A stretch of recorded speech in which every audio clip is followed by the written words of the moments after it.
Hello, everyone, and welcome to our third and final webinar with Mindful Employer Canada on supporting and empowering employees with chronic illness. I'm Megan Marsiglio, and I'm here with my co-founder, Farah Megji. We are the founders of Unum Co. And at Unum Co, we believe that every patient story is a roadmap to better healthcare. We work with organizations to integrate authentic patient experiences into their strategies because patient experiences don't just happen in clinical settings. They're part of everyday lives, including work lives, which is why today's discussion and this whole series has been so important. Over the past two sessions, we've explored both the employee and leadership perspectives, and then today we are bringing both of those voices together to discuss real-life scenarios and actionable strategies for building more supportive workplaces. This will be a very interactive session, and we encourage you to drop any of your questions in the chat at any time. We'll pause after each scenario that we are talking about to address those questions. But before we get into it, I would love to introduce our panelists, and I will hand it over to the panelists to introduce themselves. So without further ado, Joanne, please introduce yourself. Thanks, Megan. Hi, everyone. My name's Joanne Archibald, and I'm a historian. I study history at Queen's University. I'm just about to finish my PhD in Canadian military and political history. But in my other world, I'm a cancer survivor. And I was diagnosed with stage 4 non-Hodgkin's lymphoma when I was 25 years old in 2017, which was quite a shock and completely upended my life in every way possible. I've made it my mission after that to help, especially young adults, navigate treatment and, more importantly, navigate survivorship and the return to life after treatment, which is why I really resonate with, or this topic today really resonates with me. I had an outstanding employer who made my return to work extremely feasible, and I'm really understanding that that's not always been the case. So I'm looking forward to this discussion today to share my experience and what helped me return to work after such a traumatic event. I'll pass the floor over to Ray. Thanks so much, Joanne. Hi, everyone. My name is Ray Martins. I work in my daytime job as a knowledge broker. And if you're unfamiliar with that term, it's within the world of health research. I help bring together patients and people with lived experience together with researchers so they can partner together and do research as partners rather than just as participants. I come here as well today as a person who is a patient diagnosed with something called vestibular migraine, which means I spend a fair bit of my time with the world kind of spinning along the way. And so my needs are very, as what would be considered what's called a dynamic disability. What works for me one day might not necessarily work for another. And so there's a bit of complexity to that, but then also I do a lot of talking about this within the disability rights movement, and the fact that Canada's up to talk about their experiences with disability rights at the UN, for example, this coming March. And Sarah, you're next. Thanks so much, Ray. So I'm Sarah Jenner. I'm the Executive Director of Mindful Employer Canada and also the Principal of Sarah Jenner Consulting. I've been in the workplace mental health sector for 12 years now. So the information I'm going to be providing today is very much from kind of a leadership perspective around what you can do to support employees who may need some assistance at work. Thank you. And unfortunately, our fourth panelist is sick today, so wasn't able to join us.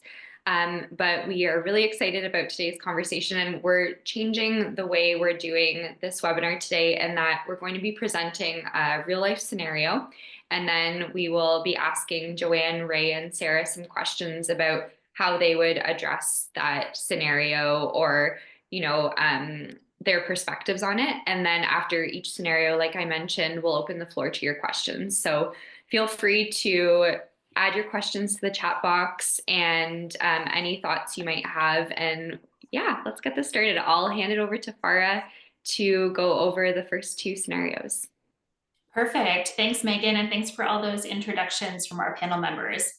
So our first scenario is the reluctant disclosure. So we'll give you some background and then we'll move into some discussion questions after the scenario for our panel members. Kieran is a marketing strategist and has been living with multiple sclerosis for years, but has never disclosed it at work. They've always prided themselves on meeting deadlines and exceeding expectations, even on tough days. However, recently their fatigue and cognitive fog have worsened, making it harder to keep up. They're struggling to concentrate, missing occasional deadlines, and feeling exhausted by midday. Kieran knows they should talk to their manager, but they hesitate. What if people start treating them differently? What if their boss assumes they can't handle high pressure projects anymore? They fear being seen as unreliable or losing out on career opportunities. So, this is a scenario that has come up multiple times through multiple conditions, but really speaks to the hesitancy and reluctance to disclose chronic health conditions at the workplace. So we'll start with you, Joanne. If you were in the position of Kieran, in Kieran's shoes, what are some of the things that would make you feel safe enough to disclose your health condition to a manager?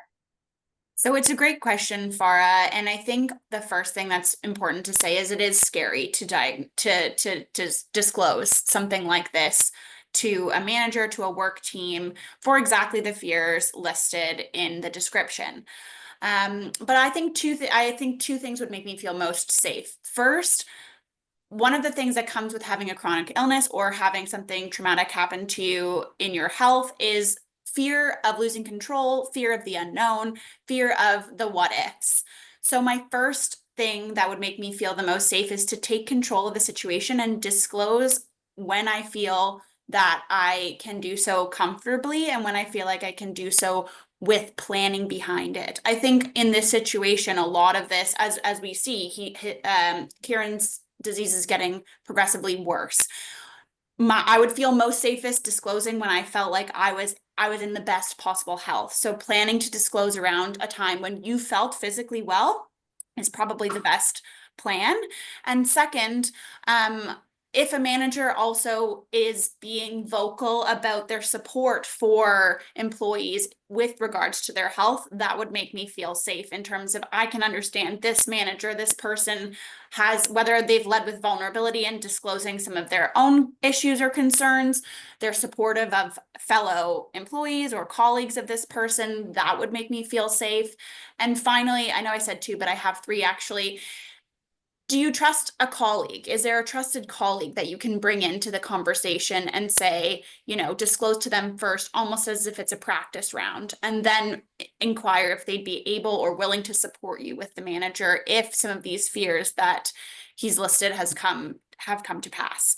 I think those would be my top three ways to feel safe. Yeah, thanks, Joanne. I really love what you said there around how can you create that environment where you feel at your best when disclosing something like that to your manager, and then, how to look for signs from your manager and pay attention to what those cues are and how, looking for signs of support and that sort of thing. Thank you for sharing that. Ray, from your perspective, if we look at Kieran's example, what are some of the ways you feel like employees can best advocate for themselves, and contrasting that with kind of this fear of being seen as less capable because of what they're going through? That's a really great question, Farah. I think there are a number of things that can be helpful in this area. To some degree, it can be worth having a conversation with the person that you're wishing to disclose to about their own experiences with chronic conditions or whatnot in terms of the comfort levels that they may have. Some people have not been exposed to the idea of what a disabling condition looks like, and they just want to be do the right thing right off the bat, but they are in all likelihood going to make mistakes along the way, as will you as a patient as well, because you're still feeling all of this out and you're not necessarily sure what to expect from your condition as things progress. And so to talk about that vulnerability to begin with, and just to say that you're both going to mess up along the way, but at the same time, having clear communication as to what that is, can be helpful. There's also this thing within the World Health Organization called the ICF, or the International Classification of Functioning in Health, which is a really big, loaded $10 phrase. But at the same time, what it talks about is the fact that we all have our challenges within how we navigate environments, and how that kind of gets reduced down to, like I talk about this in childhood disability, but I think it's applicable with adults, is function, understanding that no matter how I do something, it doesn't matter how I get done, just let's figure out goals and how to make sure that happens. And that can be one benefit in terms of how that can work is maybe creating a document of where you're at in terms of certain tasks and where those limitations are, and creating a strategy upon which you can revisit what that is and maybe whether or not your needs change along the way. And family and friends are other words that fall in within the ICF as well too. They call this the F words in child development, but they're not ones that fill your swear jar, as you can kind of notice here in that case.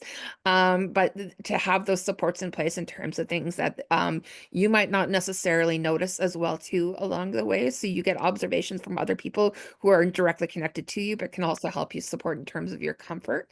But also knowing as well too that it's exhausting to advocate for yourself. And I think that's a big mental health component as well too, because you don't necessarily know what's going on. You don't necessarily feel like you're in control of the situation. So to find supports as you go as well too. So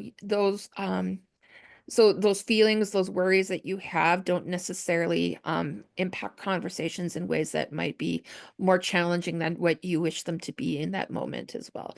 And so you're not bringing that into the conversation. You feel like you're more empowered. And I just love what, Joanne, what you mentioned about doing this on a good day as well too, because you feel like you aren't using more energy than what you have in that moment. But those would be a few thoughts anyway. Thanks, Ray. I agree completely around, advocacy is so taxing and is such a big undertaking, in addition to, managing through your chronic illness in the workplace and then taking on this advocacy. I think it can be scary and overwhelming. And I really appreciate some of those ways to think about it that you and Joanne both shared.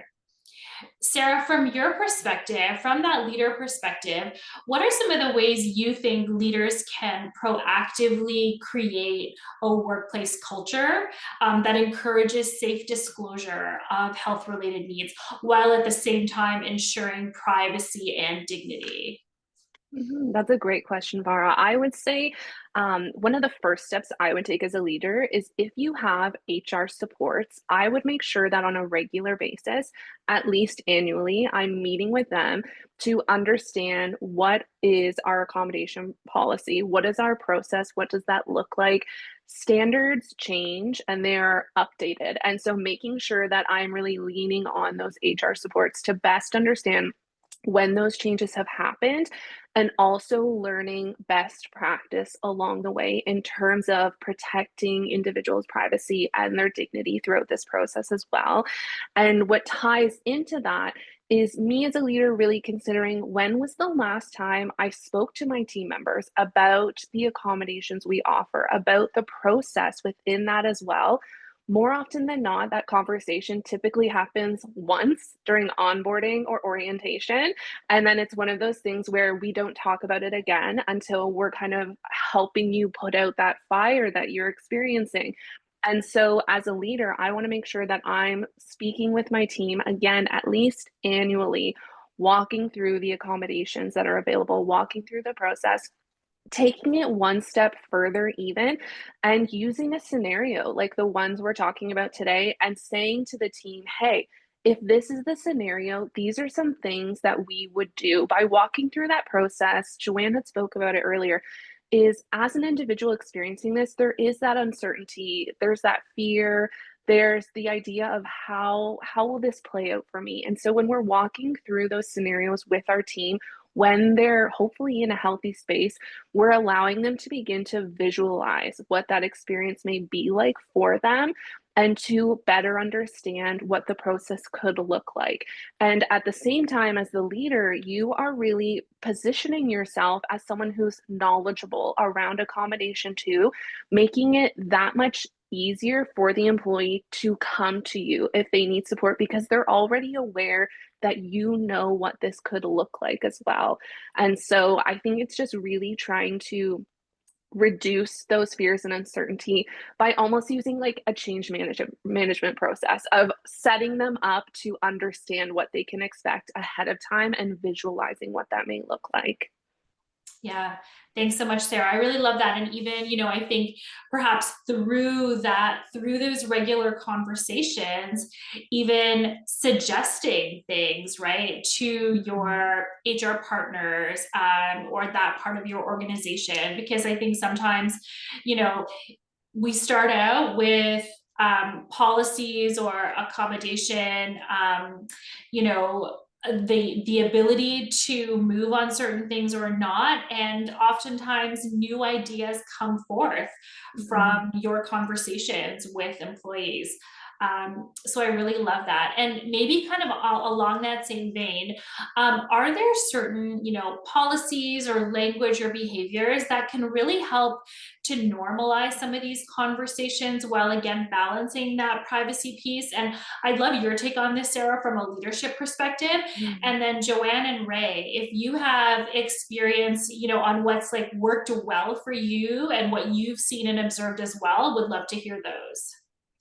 So again, I think as we had talked about, leaning on your HR supports to really understand what privacy looks like within these conversations. More often than not, leaders are promoted to positions because they're really great at a specific task or they've been at an organization for many years, and then they're kind of thrown in the deep end and we hope they're going to swim rather than sink.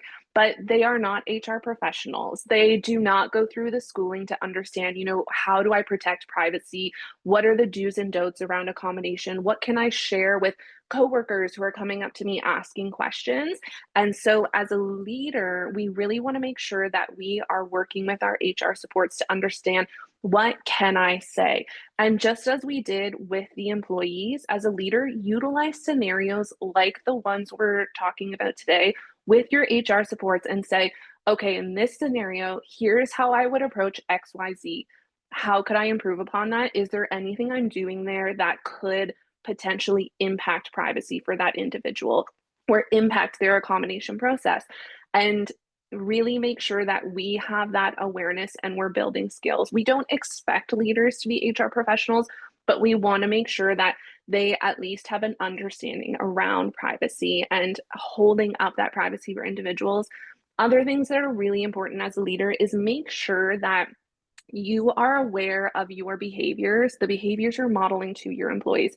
How are you speaking about employees who needed support in the past? How are you speaking about past employees who may have left? How are you speaking about new employees who may need more support in their onboarding? Your team members are always watching, they're always listening, they're taking in what you're saying, and they are applying it to themselves, thinking, if I was in this situation, would they speak about me this way? So if you want to build trust, you have to make sure that you are really modeling those behaviors of support. Otherwise, your employees are absolutely going to hesitate coming to you when they may need it. And the other thing I would say is, from an organizational level, making sure we are hiring leaders who have high emotional intelligence, great communication skills. If they do not already have them, making sure that we are providing them with training in order to build those skills along the way too, because those are going to have such a critical impact on these conversations that they're engaging in with employees.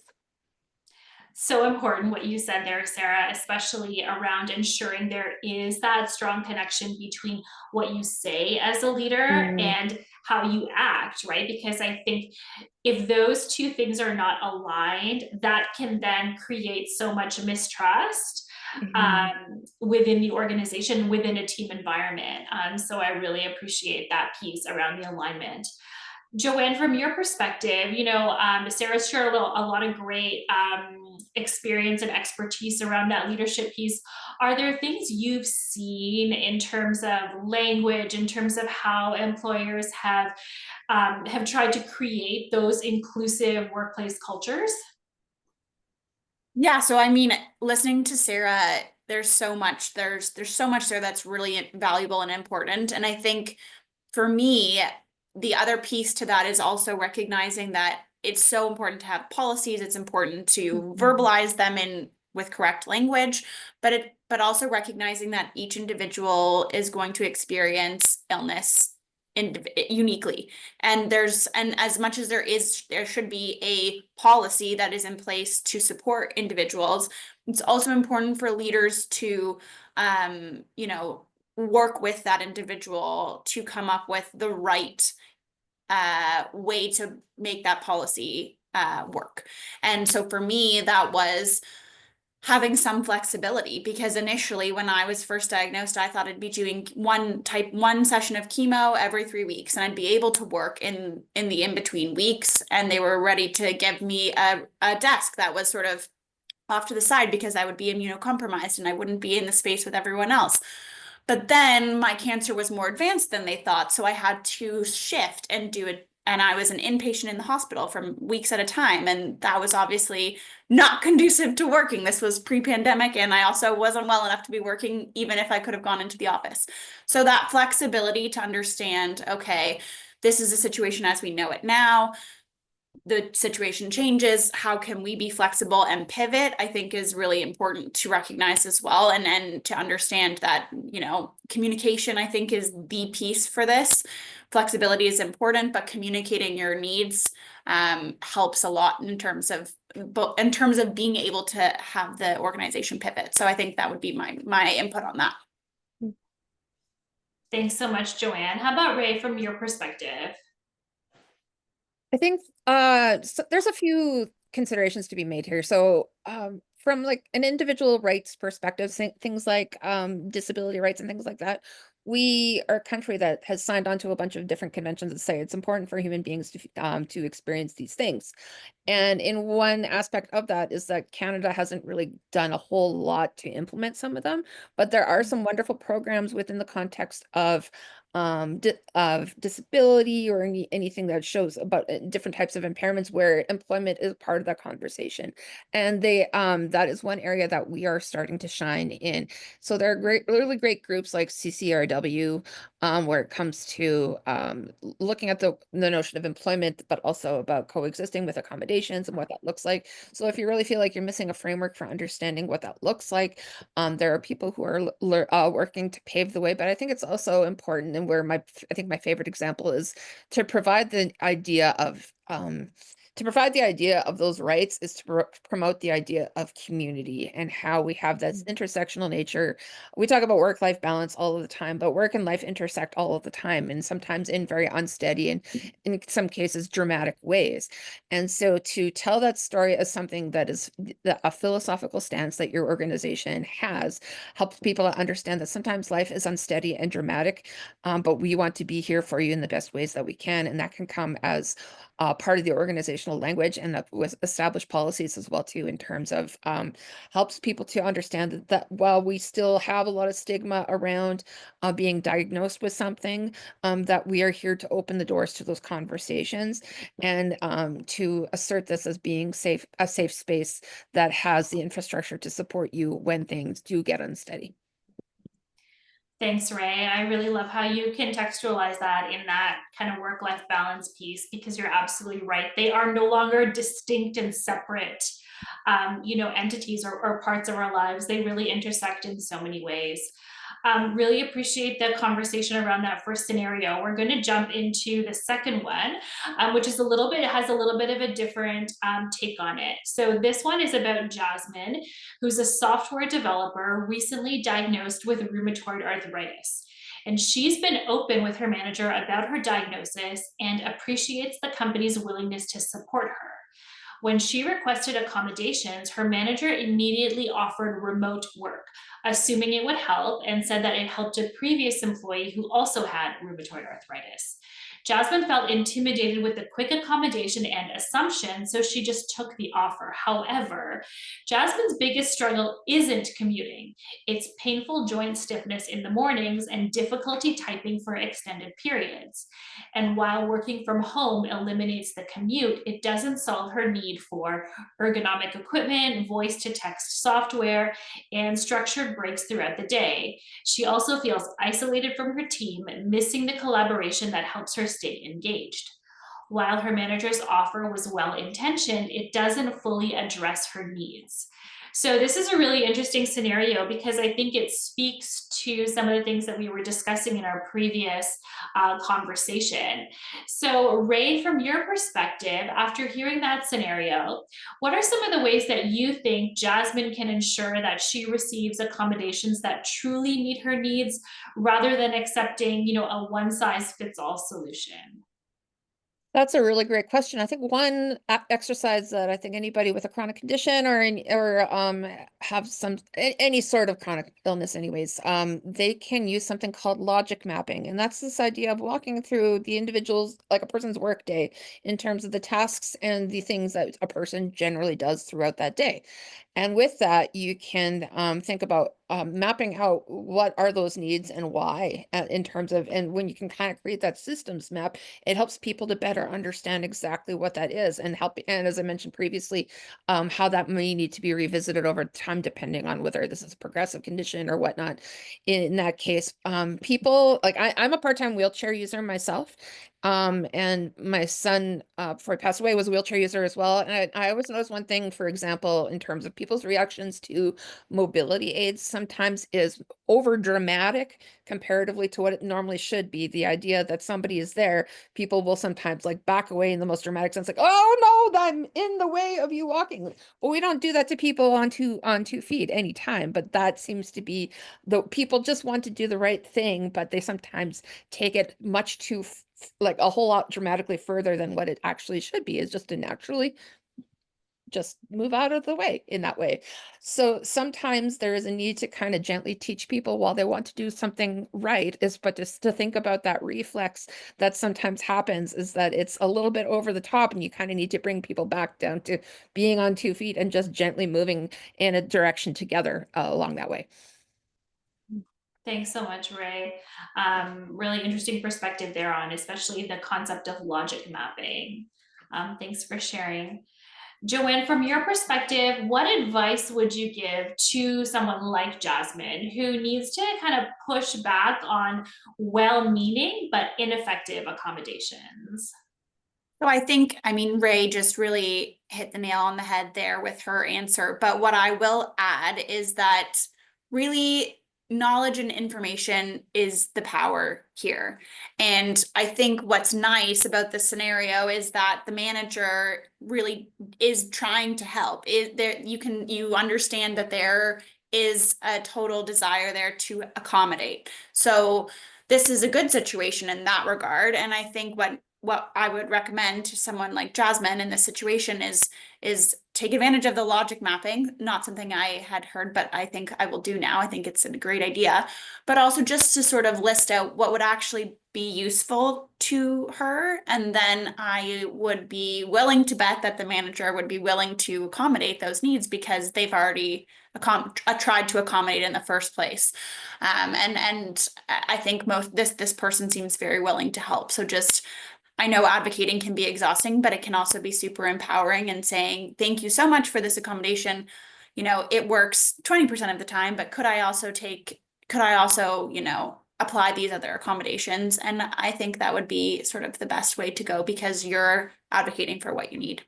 Yeah, absolutely. And I appreciate that piece around recognizing the intent and the effort that was already, brought forward from the manager. Yeah, really recognizing that and then helping to perhaps bring your own personal experience to light. Sarah, I know we've heard from both Ray and Joanne around some steps on aligning accommodations rather than making assumptions, but what are some of the ways or processes you think that leaders can put in place for regularly reviewing and adjusting these accommodations as the needs of their team members evolve? So I would say, even as we're going into the accommodation conversations, and I think it was Ray that brought it up earlier, that idea of advocacy is, I think sometimes as leaders, we go into this conversation, and if we haven't been on the other side, having to be the person advocating for solutions, we don't necessarily recognize the amount of time, effort, and energy the individual has probably had to put into justifying and defending their need for perhaps leave and accommodations as well. And so being aware that going into these conversations, individuals can feel very vulnerable. It is a very vulnerable process to ask your employer for additional supports. You may not know how they're going to respond. And so being aware that employees could be feeling emotions like frustration, fear, anger at this point too, if they're constantly having to justify, defend, and advocate for themselves, especially if you're in a larger organization where maybe your accommodation and leave is handled outside of house and not directly with your leader. So be ready for that frustration and to be able to respond to that in a psychologically safe way where you're still able to build a relationship with this employee, I think is so important. You want to make sure you're going into the conversation with the right intention too, that if your intention going into it is feeling like this employee is taking advantage of the system, you should not be leading this conversation with the employee. And instead, your intention should be, my goal here is to work with this employee to find the supports they need to support their success and well-being while they're at work. If that's your goal, then absolutely, you're in a great space to begin to build with this employee. I would also say, as a leader, and we saw it in this scenario more often than not, we are just fixers. And so we see challenges, we throw our solutions at it. But in this case, that employee is the expert in what is going to support them best to be successful, to support their well-being at work. So our job is to listen and ask them for the solutions that are going to support them at work as well, and making sure when they're giving us those solutions that we never respond with something like, that just isn't possible here. That's going to shut down the conversation very quickly. Instead, you want to use more open-ended questions to dig a little deeper. So asking questions like, how will that solution support you? And then better understanding what the challenge is that they're trying to address. And then another follow-up question is, what other solutions could help us address this? And so our goal is to really build a library of solutions that are going to work for employees. And being aware as a leader, and it's already been said, is you are not always going to get it right. I mean, I've already learned 2 new terms today, the logic mapping, and then earlier when Ray had talked about dynamic disability. And so understanding that this is going to be a working document in some cases that is going to evolve over time, and being open to that. One of the frameworks or tools that we like to utilize quite a bit is supporting employee success, and it was developed by Workplace Strategies. It's a free tool that's available in French and English to anybody. So it's Workplace Strategies for Mental Health. And within that tool, they don't just look at physical job expectations, but also cognitive, behavioral, and there was one more: cognitive, behavioral, emotional, and physical job expectations. So it really helps you map out a very robust accommodation plan for an employee. And you can take it one step further. If you do have an employee like Ray, who has shared that on different days, accommodations might look like different things. And so mapping that all out ahead of time so that if the employee needs a different accommodation one day, they aren't sitting in anxiety, hesitating to bring that up to you. Yeah, wow, Sarah, there were so many gems in the answers that you shared. I saw all of this emphatic nodding from our panel members. I mean, so much of what you said there was so important, and we'll definitely ensure that some of the resources that have been shared, not just from you, Sarah, but also from Ray and Joanne, that we include these in our follow-up communication to all of you. I think what you said that particularly stood out to me was this piece around the need to fix and feel like we always have to be right as leaders. But really, you know, it's the employee or the person with that lived experience that is the expert, and that can help to find the right way to support themselves with the support and, you know, intent to support the success from that employer team. And I think it's around really approaching this collaboratively instead of just assuming that we have the answers, we have the solutions, and it's our job to, you know, impart those upon the employees. I think this is really around, you know, managing this effectively together, creating the environment where people feel safe to disclose conversations, knowing that we don't have to get it right the first time, but if the intent to support is there, we can get there together. So really, really love this conversation. And I know we have 2 more scenarios to go through, so I'm just going to pass it over to Megan for the third one. Thank you. So for this third scenario, it's the team dynamic challenge. Malik is a project manager. He has Crohn's disease, which is an inflammatory bowel disease that causes unpredictable flare-ups, abdominal pain, and extreme fatigue, among a slew of other symptoms. And after experiencing a major flare, Malik's doctor recommended a reduced workload and flexible start times to help manage symptoms.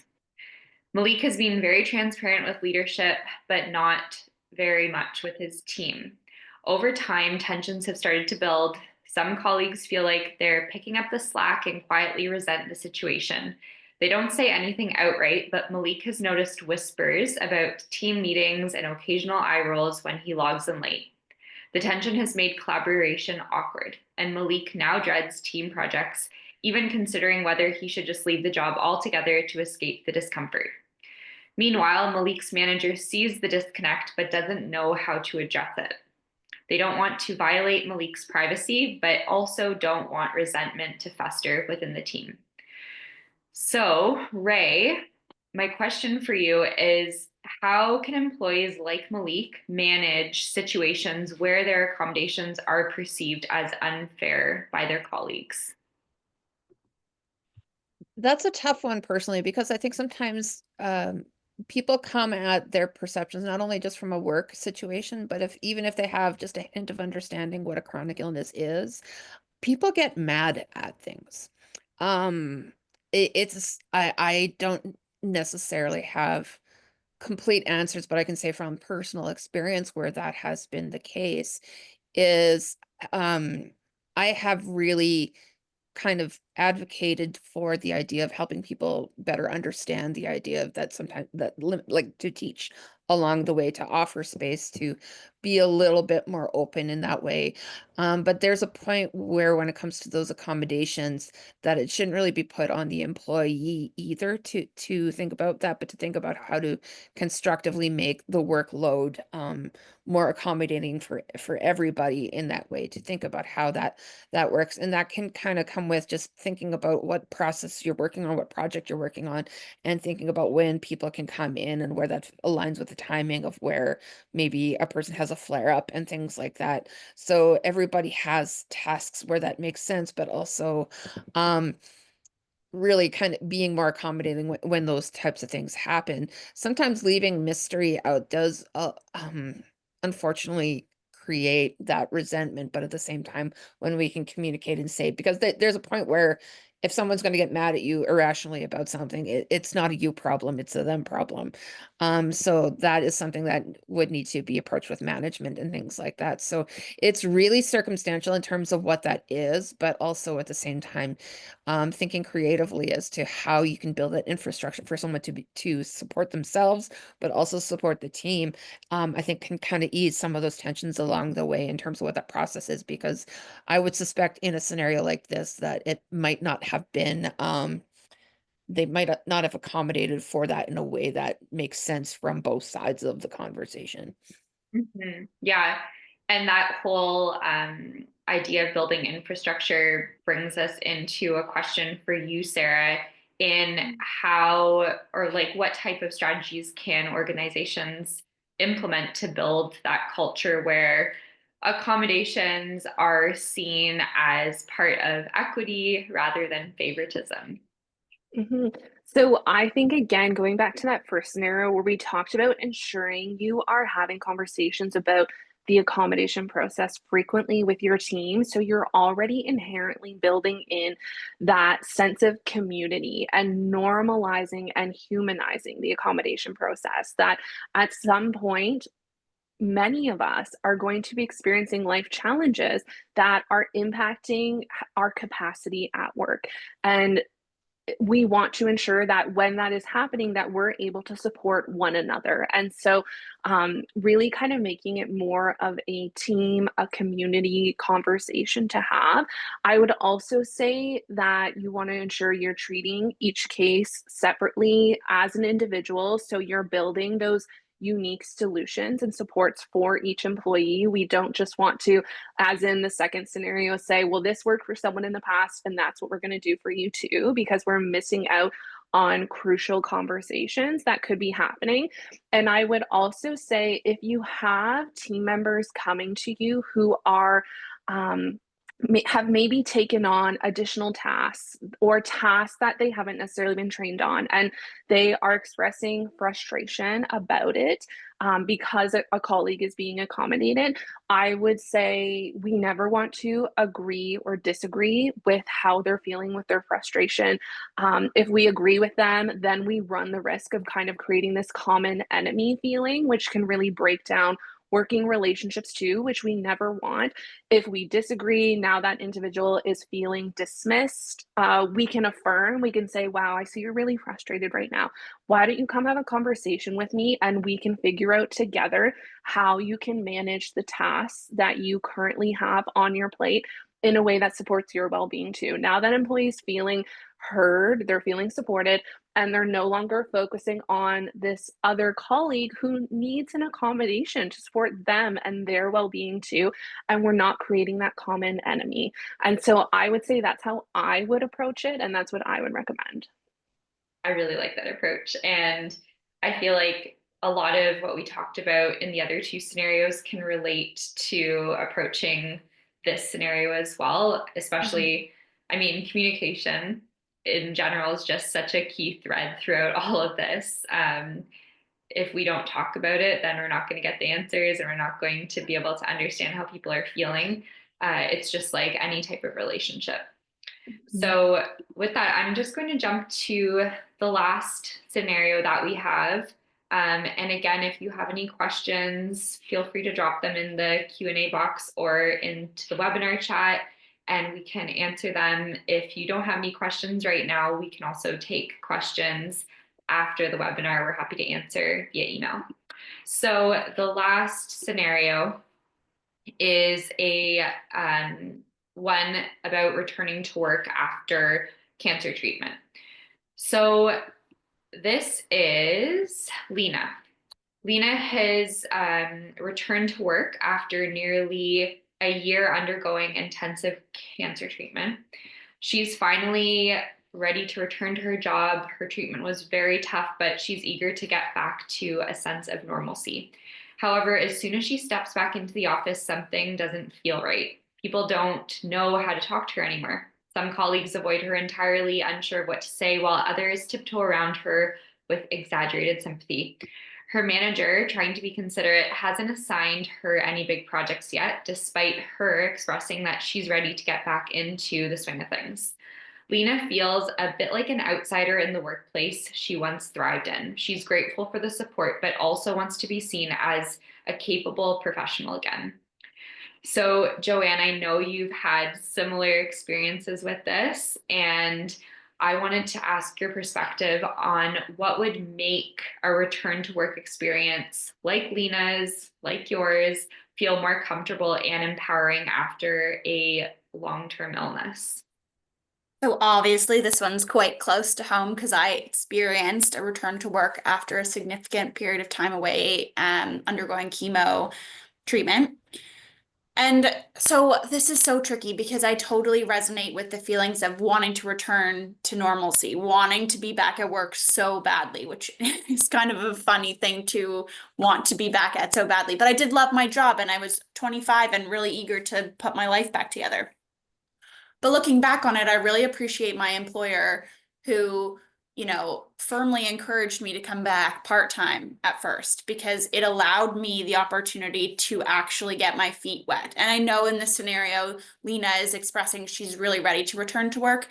I was really ready to return to work, and yet this part-time return to work policy really helped me to get my feet wet and manage my exhaustion levels and manage my physical symptoms that were a legacy of the chemo treatment.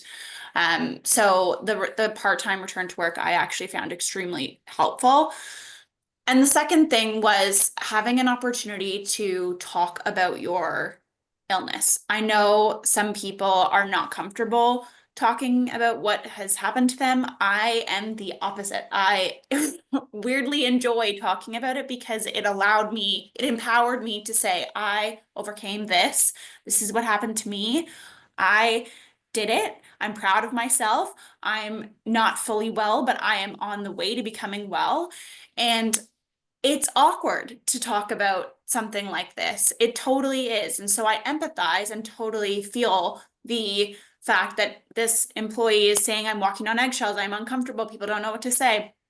No one knew what to say to me. Not many young people in my age group had stage 4 cancer and had to undergo the types of treatment I underwent. People don't know what to say. So that meant for me to avoid the awkwardness, I just started saying, this is what happened. This is what I did. This is the types of chemo I did. Would you like to know all of the names of them? Because I can tell you. Anyways, that really helped me because it felt like I was taking ownership. I was helping others in terms of saying, I'm comfortable talking about this. Please come talk to me about it if you want to. It took away all of the awkwardness and, well, not all, but most of the awkwardness, and really, really helped me feel reintegrated into the world of work because I was able to talk about it. It wasn't this elephant in the room. And then after the slow part-time return to work, I took on projects and was right back to where I was at a job I loved, at a company I loved.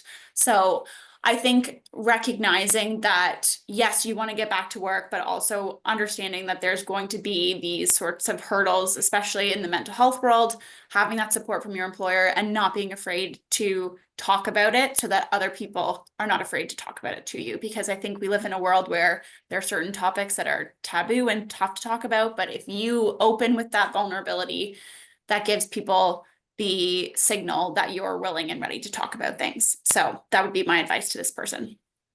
Yeah, I completely agree with the vulnerability aspect. And oftentimes when you are vulnerable, you end up finding similarities with somebody else and that they'll understand it at a certain level. And yeah, vulnerability is a great thing to have, but it can be really hard.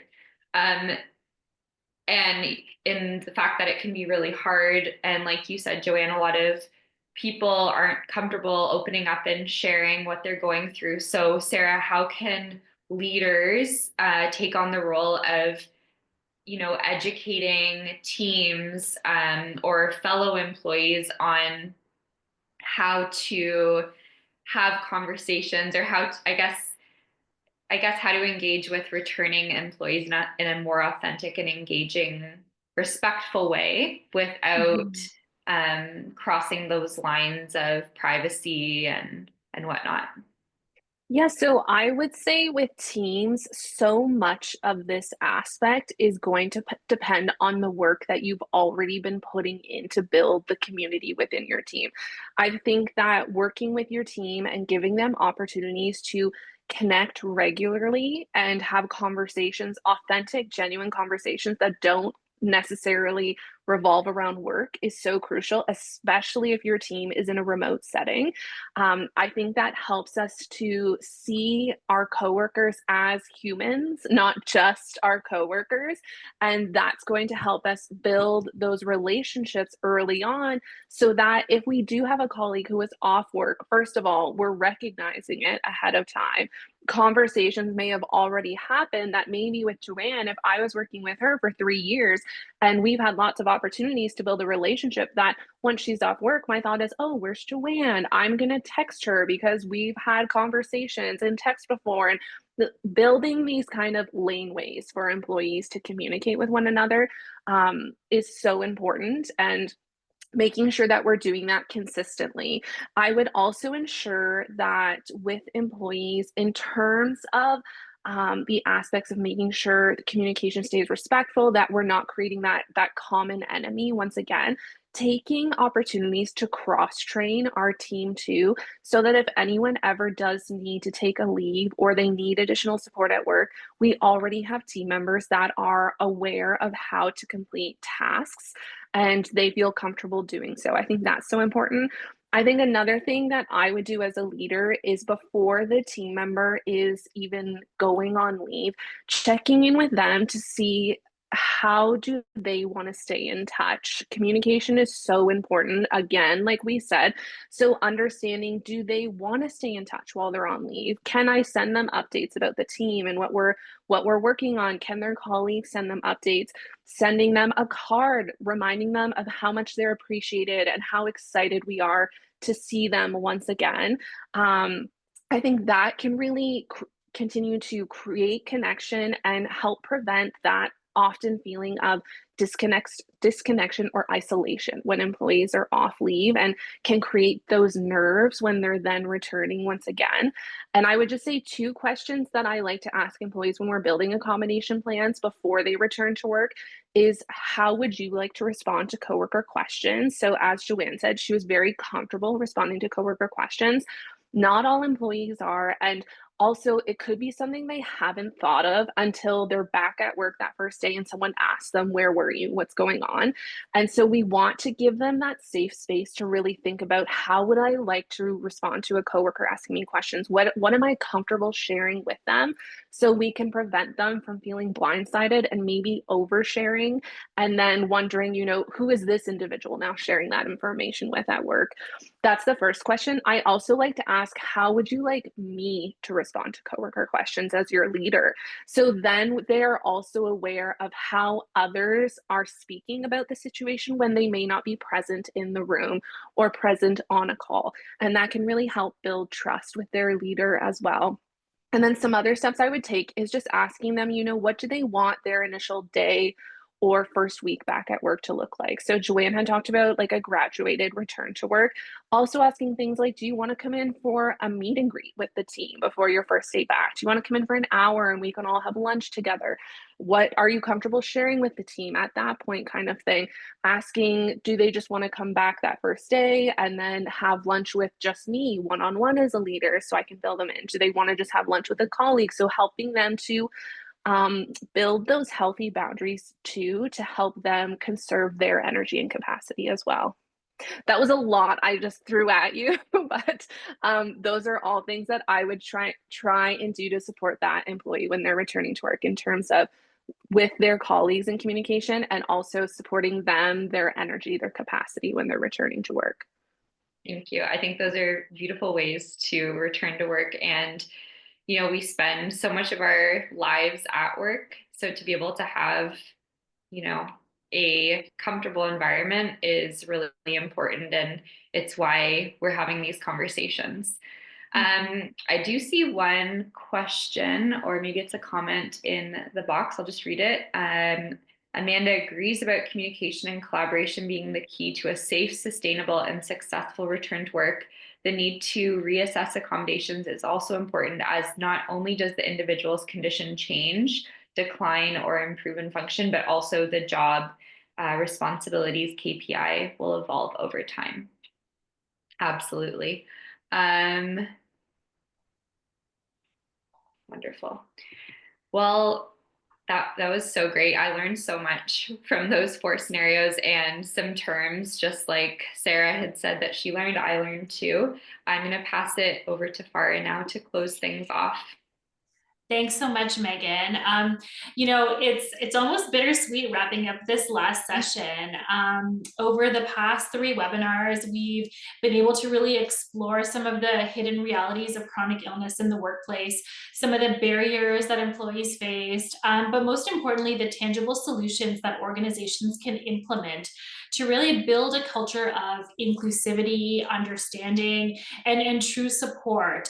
We really want to take a few moments to to express our gratitude to our panelists, to our speakers for sharing their expertise, their experiences, and their actionable insights. And really to share our gratitude to each of you, whether this is the first webinar you've been part of, or if you've been with us for this entire series in collaboration with Mindful Employer Canada. We know that, it's been, we've asked a lot of you to participate in this over the past 3 sessions. Many of you are joining us for the 3rd time today. So we just really, really appreciate your participation. And, we know that your voices are instrumental in helping to shift workplace cultures to be more inclusive and supportive for employees living with chronic illnesses. And it really reinforced that this discussion impacts workplaces, it impacts cultures. And when we can foster an environment where employees feel safe, we're not just improving individual well-being, we're strengthening organizations as a whole. So Megan shared a slide just now with a checklist that we have created based on the conversations that we've had, really around where you can start the conversation in your own workplace, around some of the things to keep in mind as you think about making some of these shifts from a culture perspective. Awareness really is the first step, and real change happens when we take some of these insights that we've heard over the past few sessions and apply them both in leadership decisions, policies, and everyday conversations, as you heard today. Some of the firsthand experience from our panelists. So we really encourage you to stay connected if you want to continue the conversation. If you would like to explore how your organization can take the next step, please reach out. We would love to hear how these webinars have impacted your perspective, and what actions you plan to take moving forward. So thank you so much for being part of this conversation and for your commitment to really build healthier and more inclusive workspaces. On behalf of UNAMCO and Mindful Employer Canada and our panelists, thank you so much. Thank you, everyone. Thank you.